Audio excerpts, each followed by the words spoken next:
కృష్ణమందే జగద్గురు ఘంటసాల గారు గానం చేసిన భగవద్గీత యొక్క స్వర రాగ సహిత వివరణకు పునఃస్వాగతం. ఇవాళ మనం మొదట చూడబోయే శ్లోకం 23వ శ్లోకం యస్య సర్వే. ఈ శ్లోకం హిందుస్థానీ రాగమైన దేశ్ రాగంలో ఉంది. ఇది హరికాంభోజి రాగం యొక్క జన్యం. దేశ్ రాగం ఆరోహణం అవరోహణం ఒకసారి చూద్దాం. సరే మా పని సా సా ని ద ప మ గ రి సా. ఇప్పుడు శ్లోకం. యస్య సర్వే సమారంభాః పాప పాప పద పద పామగరి కామసంకల్పవర్జితాః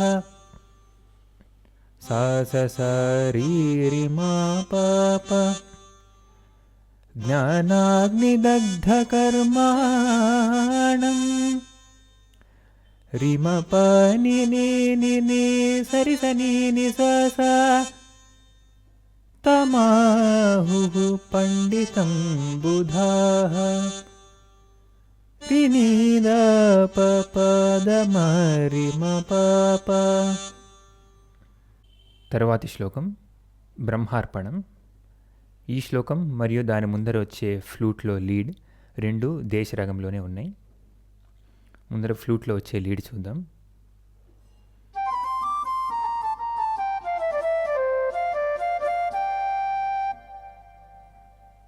పని సరి స నిద నిద ప మగరి గరి స మరి మమ ప.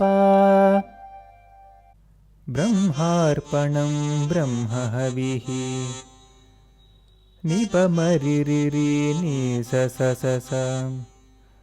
బ్రహ్మాగ్నౌ బ్రహ్మణాహుతం ప ని సరి రి సరి రి రి రి. బ్రహ్మైవ తేన గంతవ్యం స మరి రి మ ప మ ప ని ద ని ద ప ప. బ్రహ్మ కర్మ సమాధినా రి మ ప ని ని స ని ద ని స ని స. ఆ ఆ ఆ.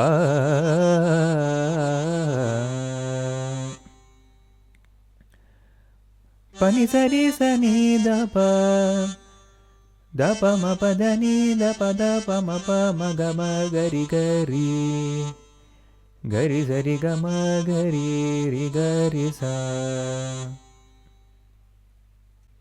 తరువాతి శ్లోకం 25వ శ్లోకం శ్రద్ధావాన్ లభతే జ్ఞానం. ఈ శ్లోకం మరియు దీని ముందర వచ్చే సితార్లో లీడ్ రెండు కూడా దేశ రాగంలోనే ఉన్నాయి. ముందుగా సితార్లో వచ్చే లీడ్ చూద్దాం.